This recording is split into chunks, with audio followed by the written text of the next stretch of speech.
Alright, what's going on, guys? It's SlyCub. I'm back with another video. Not really more of like an educational trick video this time around, more like sort of a discussion video of things that I feel need to be like added to Pokerogue like as soon as possible, because these are like really important updates that would really benefit the game. We're going to be talking about three things today. One of them being the egg skip screen, which you can see on right now, where every time you hatch eggs, you can just skip everything and just see a summary of it, which is like amazing. People hate hatching large batches of eggs and getting flash banged, so that would be pretty nice. And then we also have the second thing being the achievement shop, which we do have like videos for. It's been out for a while now, but I'm gonna be showing them in case you guys haven't seen it yet, because it looks really, really good.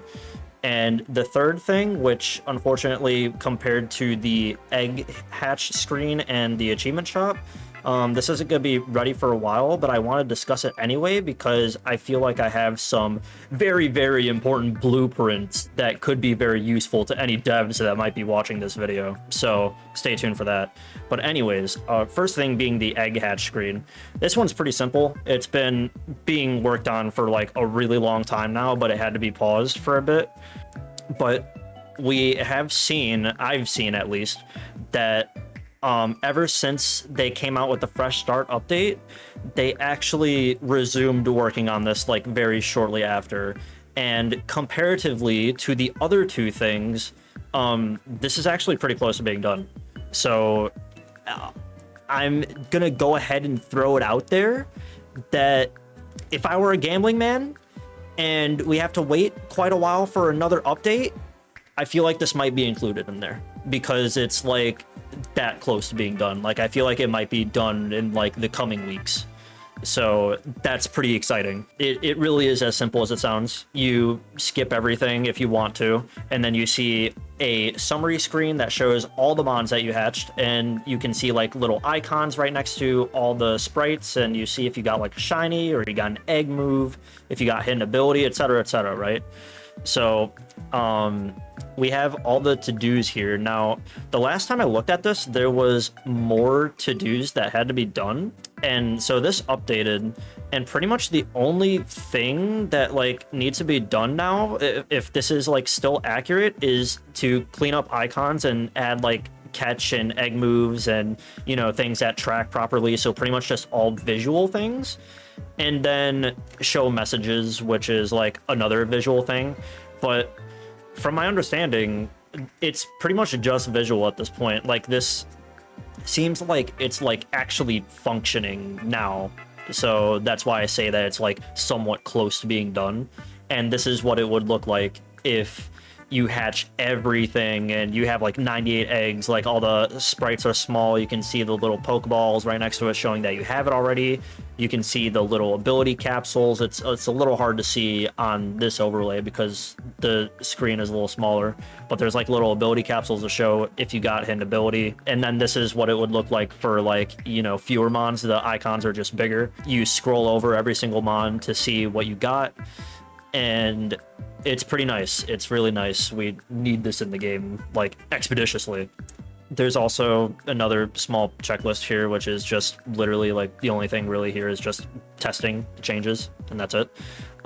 Before the fresh start update came out, we have been sitting on this here. So at the very bottom of the screen right here, we saw a main to beta, which is like pretty much just like a progression thing. And then afterwards, we saw that a change was made last week, which basically just means that it is like people are resuming work on it again. So, and then afterwards, 5 days ago, we have a whole bunch of commits here, pretty much just going over more fixes and stuff, and we can see that a lot of them are verified and checked off. Pretty much this whole 5 days ago is almost done. And then we have 3 more, or sorry, 3 days ago, there was a few more that were added, and these haven't been worked on yet, but the last one is like close to being done.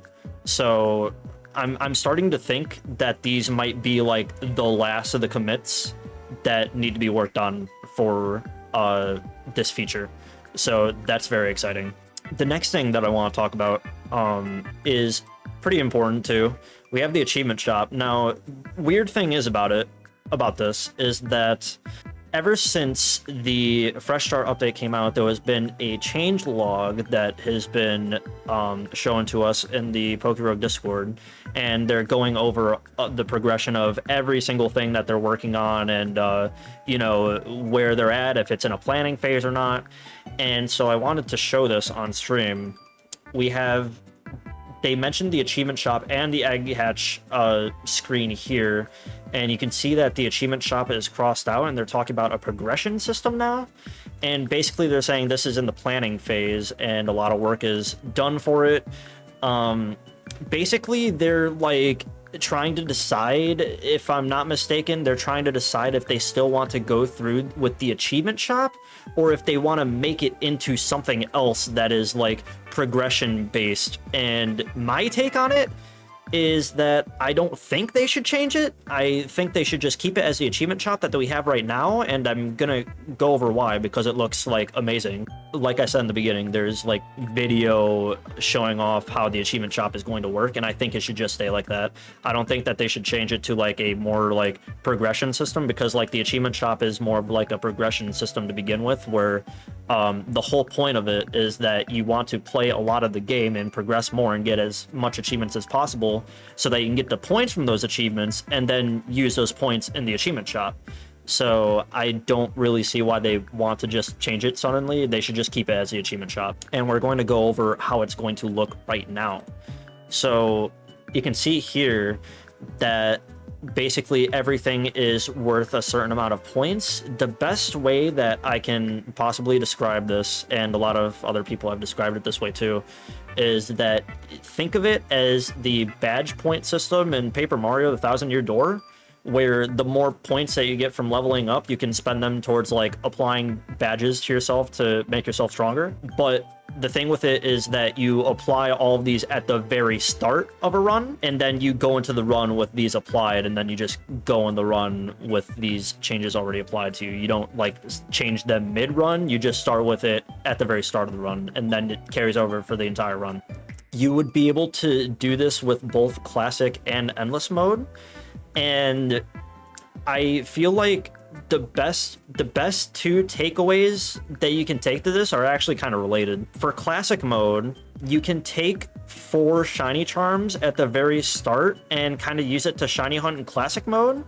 And the reason why that's relevant as opposed to endless is because you would actually be able to shiny hunt the Paradox Pokemon and Eternatus at the very end, because you'll have the 1 in 64 shiny odds towards the very end.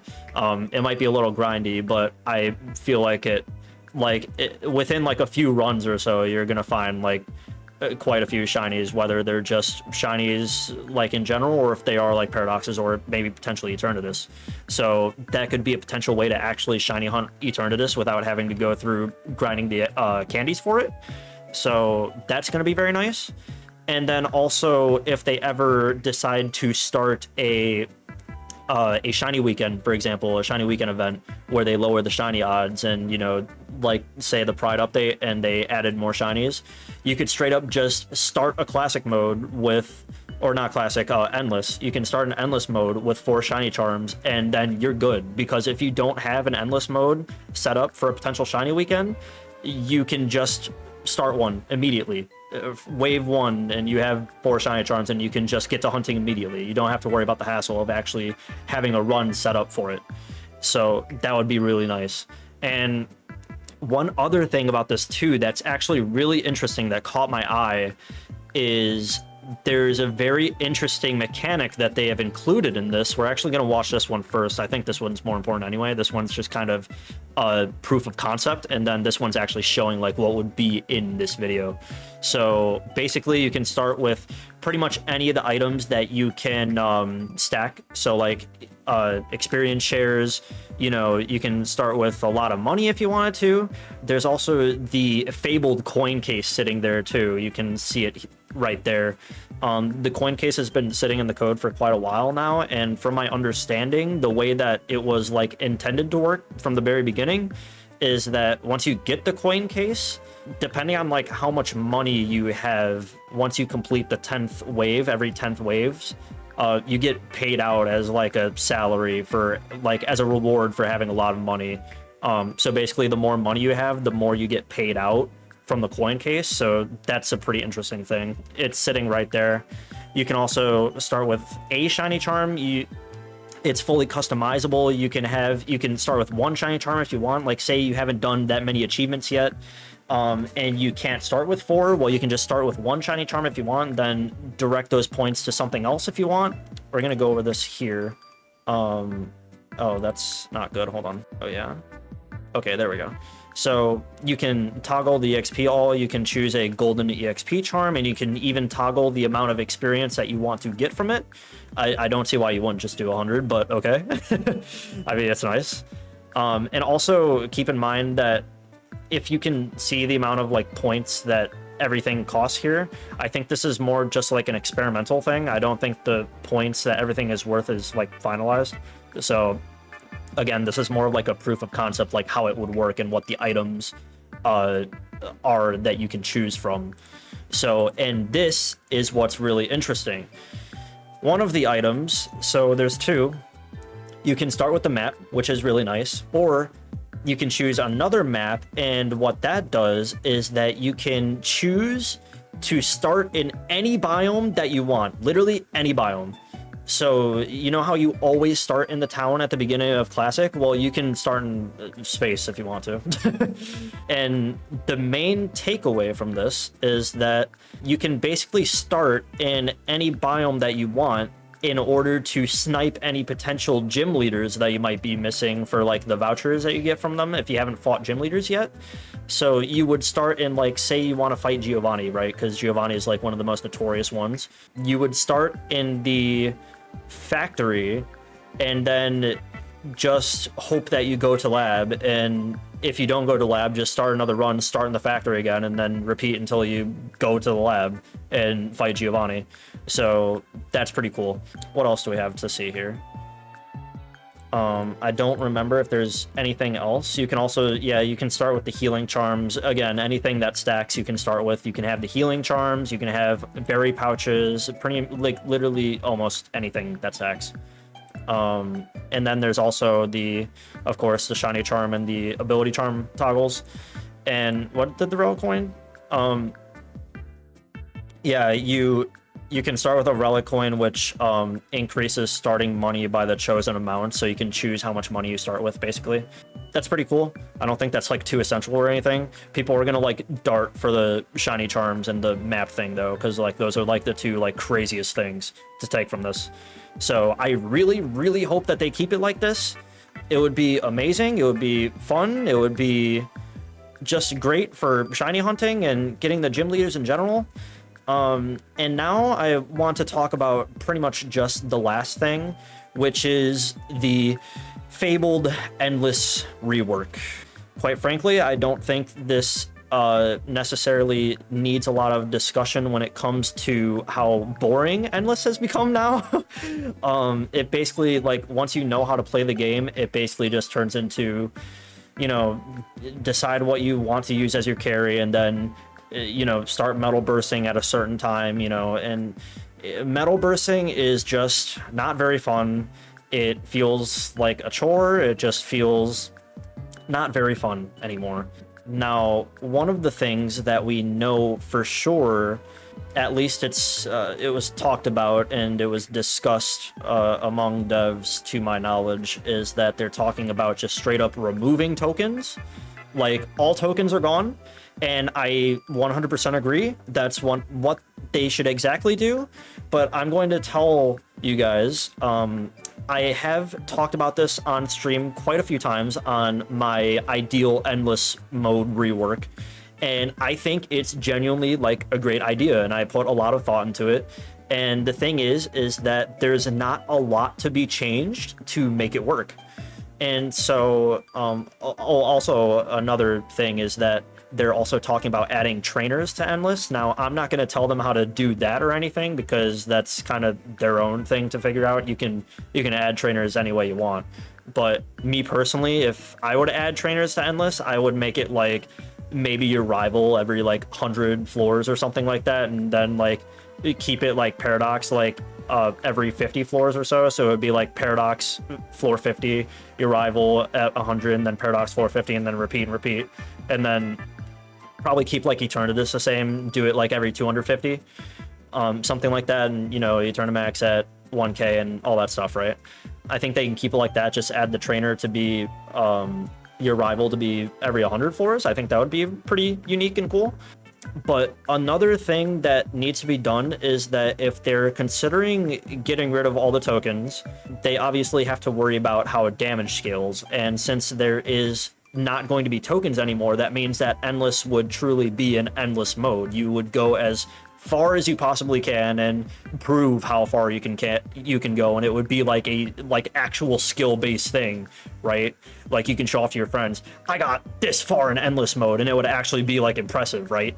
So, but the thing is that when it comes to Pokemon that like, and the scaling of the stats and the way that move damage is determined based off of the math and all that stuff of how, you know, the special attack and goes into the enemy mon's defense and HP and all that stuff, right? Is that the thing is that when in the current endless mode, the thing that like you're always going to be OHKOing a lot of mons when you just start over leveling and you dump rare candies. You start getting all your candy jars, right? And you just start dumping all of your candies, you dump all your vitamins into your mon, right? And suddenly it's like this super war machine, right? It kills everything in its path. And the way that you could potentially scale it down and actually keep it so that there is like skill required and you're not straight up OHKOing everything on site potentially, is to straight up remove candy jars too.